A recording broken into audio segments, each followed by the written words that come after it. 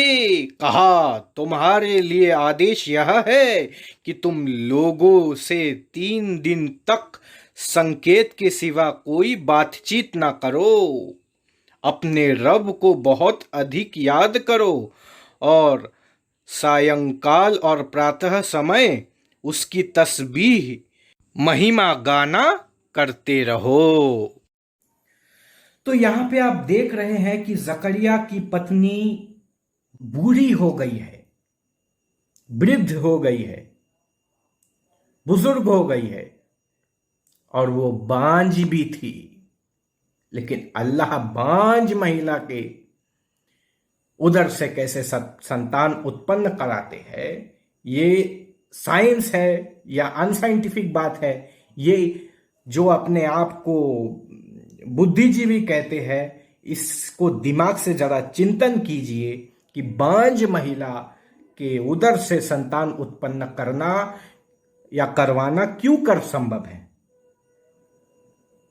बोला क्यों कर संभव है, मतलब तो मैं ये कहना चाहता हूं कि बांझ शब्द की सार्थकता तभी रहेगी, बांझ शब्द को सार्थक तभी कहा जाएगा जब महिला संतान जन्म देने में असमर्थ हो।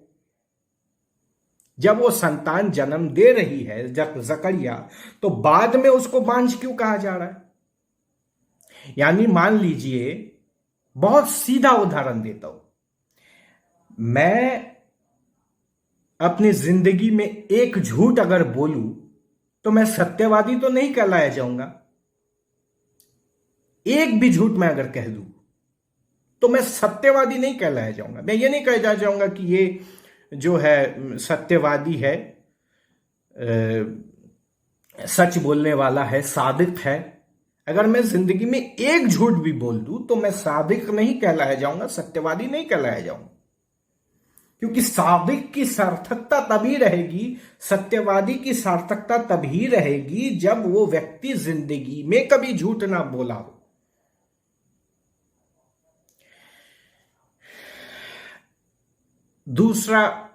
दूसरी बात मैं यहां कहना चाहूंगा कि एक व्यक्ति जो अपने आप को कहता है कि मैं जानी नहीं हूं, तो जो कहेगा कि मैं जानी नहीं हूं, वो जिंदगी में जितना भी अच्छा काम क्यों ना करे, वो एक बार अगर जिना कर ले तो उसको जानी कहलाया जाएगा। वो जिना की तहमत से नहीं बच सकता। ठीक उसी प्रकार जो महिला जिंदगी में एक बार भी संतान उत्पन्न कर दे, उसके लिए बाद में यह क्यों कहा जा रहा है कि वो बांझ थी। बांझ शब्द की सार्थकता क्या रहेगी, यह बात आप इसको जहन में डालिए। जैसे मैंने झूठ और सच का उदाहरण दिया कि अगर मैं किसी को सिद्दीक अकबर कहूं या सादिक कहूं या सत्यवादी कहूं, तो उसके लिए लाजिम है कि मैं उसको ऑब्जर्व कर रहा हूं इतने दिनों तक, वो जिंदगी में कभी झूठ ना बोला हो। लेकिन कुरान नाजिल हो रही है मोहम्मद साहब के जमाने में, हुजूर अलैहिस्सलातु वस्सलाम के जमाने में, आकाए नामदार के जमाने में, उस वक्त भी जकरिया को बांझ कहा जा रहा है। यानी कुरान अपने ही बातों में फंसा पड़ा है। इसीलिए मैं कहना चाहता हूं कि जो इस किंवदंती से भरे हुए किताब को मान रहा है, उसे चाहिए कि अपने अकल के जो ताले जो है या अकल पर जो पर्दा पड़ा है, उसको वो उठाए और अपने मन से चिंतन करे कि ये सत्य कैसे हो सकता है, क्यों हो सकता है कि बांझ महिला संतान उत्पन्न कर रही है। और जो महिला कुंवारी है वो भी संतान उत्पन्न कर रही है, ये क्यों कर संभव है? और वहां अल्लाह ऊपर से खाना भिजवा रहे हैं मरियम के लिए। ये भी अल्लाह का काम है। लेकिन याद रखिए, अल्लाह का काम तो हो सकता है, लेकिन कायनात के बनाने वाले खालिक कायनात नहीं हो सकते, क्योंकि खालिक कायनात के ये नहीं है कि वो एक विशेष औरत के लिए विशेष सुविधा उत्पन्न कराए तो सबके लिए कराए, नहीं कराए तो किसी एक को स्पेशल स्टेटस ना दे या किसी एक को बलि का बकरा ना बनाए। इसीलिए परमात्मा वही है जो हिंदुओं को भी रिज्क दे और मुसलमानों को भी रिज्क दे। इसलिए हुदल लिल मुत्तकीन कुरान में कहा गया है कि ये हिदायत है परहेजगारों के लिए, परहेजगारों के लिए ही ये हिदायत है। लेकिन वेद में ये बात नहीं है। वेद में मानव मात्र के लिए, बनीनो इंसान के लिए हिदायत है। यथेमं वाचम कल्याणी आवदानी जनभ्य, कि ये कल्याणी वाणी मानव मात्र के लिए है और वेद का यही उपदेश है। जैसे सूरज प्रकाश देने में किसी से भेदभाव नहीं करता, सूरज प्रकाश देने में किसी के साथ डिस्क्रिमिनेशन नहीं करता, लेकिन अल्लाह ज्ञान देने के वक्त कहते हैं या अय्युहल्लज़ीना आमनू, ऐ ईमान लाने वालों, हुदल लिल मुत्तकीन, ये हिदायत है परहेजगारों के लिए। इसलिए आइए परहेजगार ना बन करके मानव बनते हैं। और जो लोग इस्लाम के नाम पर झूठ फैला रहे हैं, इसको साइंटिफिक सिद्ध करने की नाकाम कोशिश कर रहे हैं, मैं उनसे यही कहना चाहता हूं कि आप लोग जितना भी ये कोशिश कर ले कि झूठ बोल करके लोगों को मुतासिर करेंगे, तो ये संभव नहीं है। कुरान किस्से कहानियों की किताब है, भरा पड़ा है किस्सा कुरान में।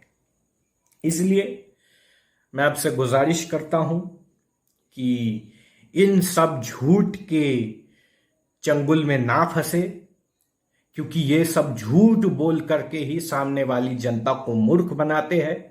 और मैं जो आपको बोल रहा हूं, मैं तो हवालों के साथ बोल रहा हूं। बताइए इसमें मैंने कौन सी बात ऐसी कही जो कुरान में नहीं है?